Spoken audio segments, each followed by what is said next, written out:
What's up, my niggas?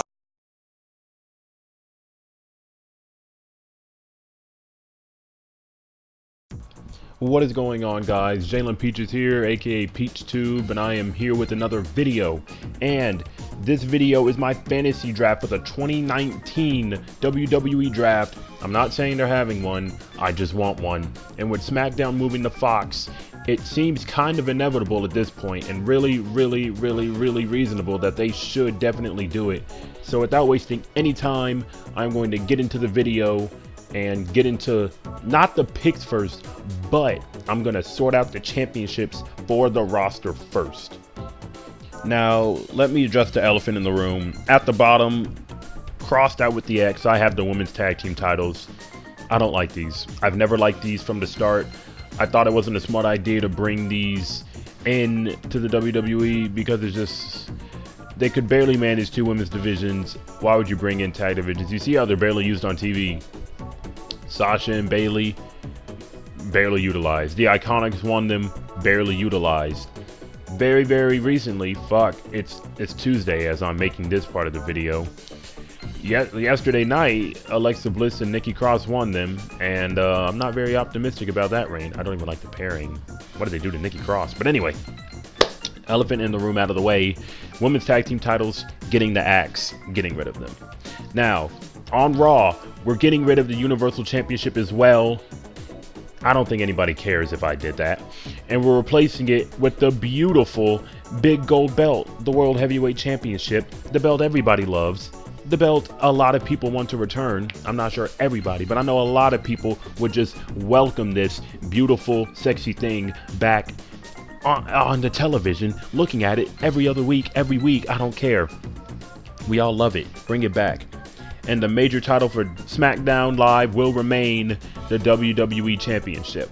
The minor titles for SmackDown will be the Intercontinental Championship. It just fits to me. It just looks great on SmackDown. And the minor title for Raw will be the United States Championship because it fits. Up next on SmackDown, I am putting the entire tag team division on SmackDown Live because when I think of SmackDown, I think of great wrestling. And I also think of great tag team wrestling. When I think of great tag team wrestling, I don't think of Raw.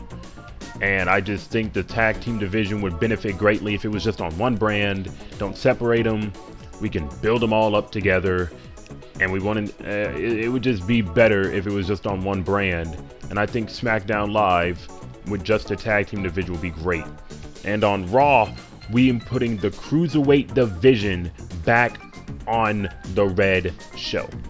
Because cruiserweights, they need more shine. 205 Live is putting on great matches every week. I don't watch it. I just hear it a lot from people and my brother, but I don't watch it. And that hour that they normally do on 205 Live, they can just shift it on the Raw, cut it down, you know, because Raw's 3 hours, but they only go to, fuck, there are so many commercials. They only actually get like an hour and a half, if they're lucky, of screen time, maybe 2. So, you know, just put the entire cruiserweight division on Raw, have them do their big, incredible matches on the red brand. You know, that way we won't have to sit through 20-minute segments or boring 10-minute segments like Miz TV or Moment of Bliss.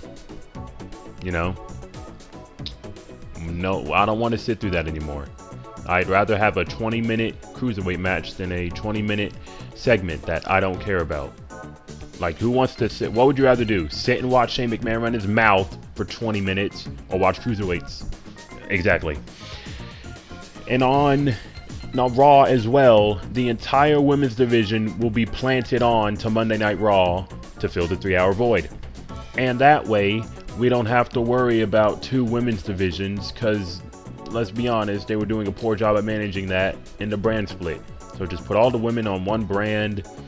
You don't have to worry about it. It's just like, oh, you know, what are we going to do with the Kabuki Warriors? Well, don't worry about it. You can split them up. Throw Kairi Sane back in NXT. Please do that. That way, this way, Asuka can stay on the main roster. Kairi Sane can go back to NXT. Everything is fixed. And in the middle, it's going to swap both brands because it's just stupid and really stupid to just split it to one brand. We're putting the 24/7 championship on both brands. It's like the greatest thing going on WWE right now besides Bray Wyatt. You know, just make them go on both brands. R-Truth, you can interact with everybody. Because at the end of the day, no matter who wins that championship, within 2 weeks, it's coming right back to the main man, R-Truth. And he can just swap between shows, have some fun. Have some fun with Bobby Lashley or EC3 or...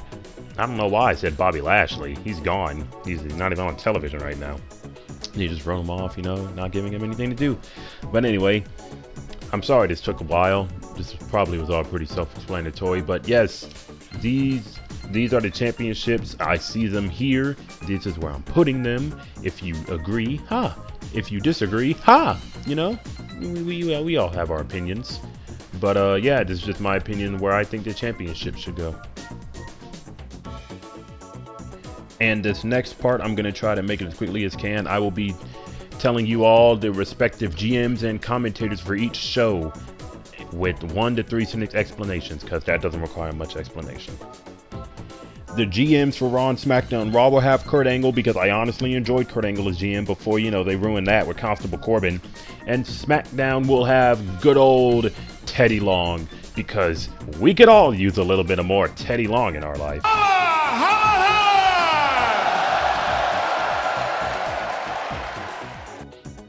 And now moving on to commentating on SmackDown, we have Renee Young and Tom Phillips, and on Raw, we have Michael Cole and Corey Graves. I think it makes sense. I like 2-person commentating teams because we really don't need 3 people commentating anymore. We really don't. Now, before I get into this draft, I feel obligated to do something that tells you that this person will not be in this draft.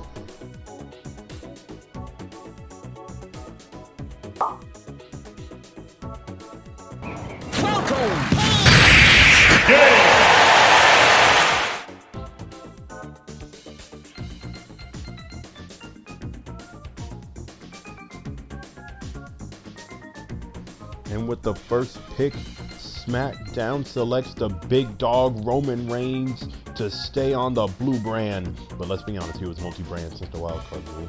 But the big dog is going to SmackDown. And with the second pick, Raw counters by selecting Daniel Bryan, separating him from Rowan and embarking on a new singles career for Daniel Bryan as he goes to Monday Night Raw. And following that, SmackDown counters up by selecting the leader of the Balor Club, Finn Balor, to go to the blue brand. And then after that, Monday Night Raw, I guess it'll continue to be called from time to time Monday Night Rollins, as Seth Rollins goes to Monday Night Raw. And after Seth Rollins gets picked, we have Andrade staying home on SmackDown Live because it just fits oh so well. I mean, it really does. And after Andrade, we have the KO show has returned back to Monday Night Raw.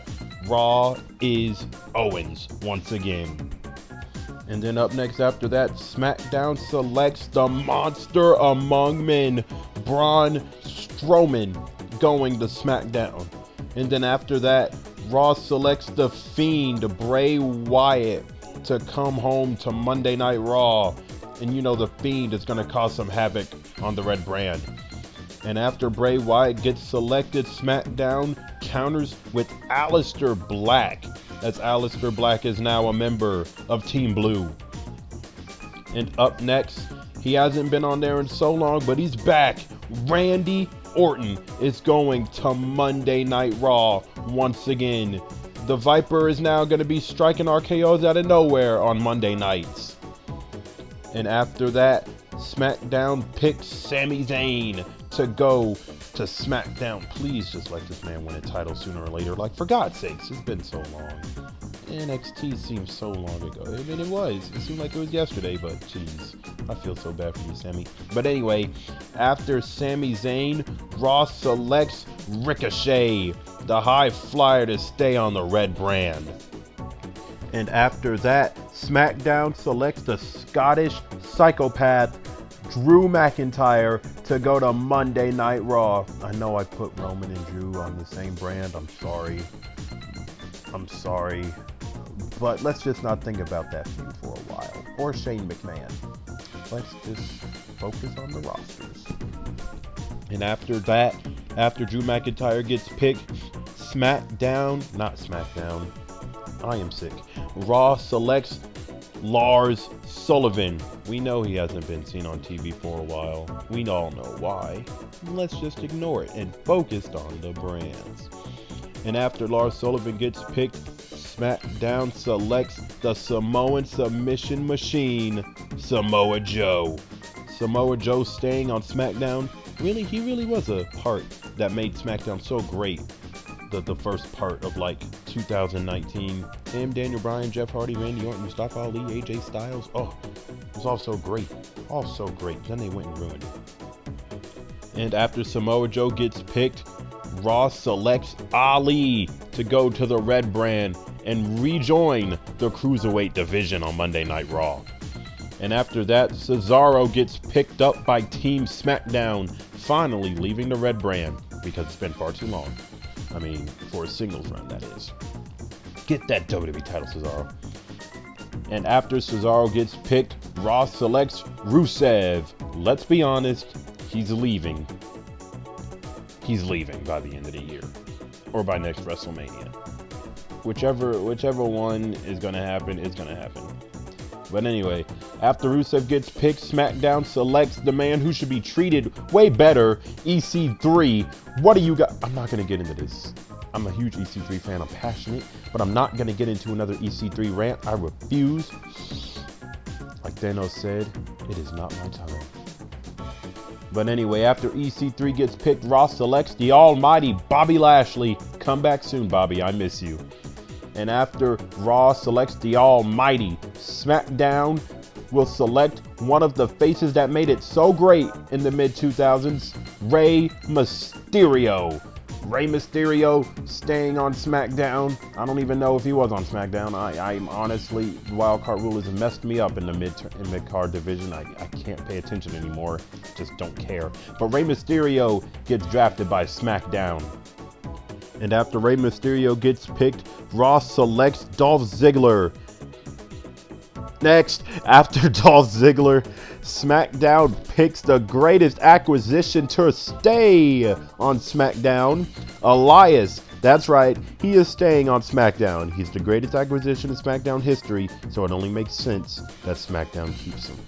But anyway, after Elias, next up is the 24/7 champion, R-Truth, gets picked to Raw. And honestly, it doesn't even matter.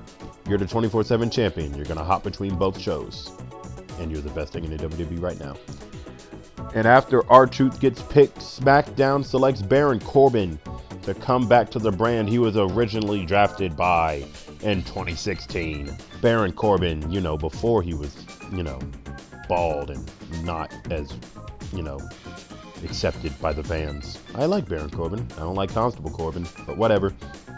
And after Baron Corbin, Raw selects The Miz, the A-lister, the Moneymaker, the multiple-time Intercontinental Champion, the former WWE Champion. We get it. I could be here all day listing his many accolades.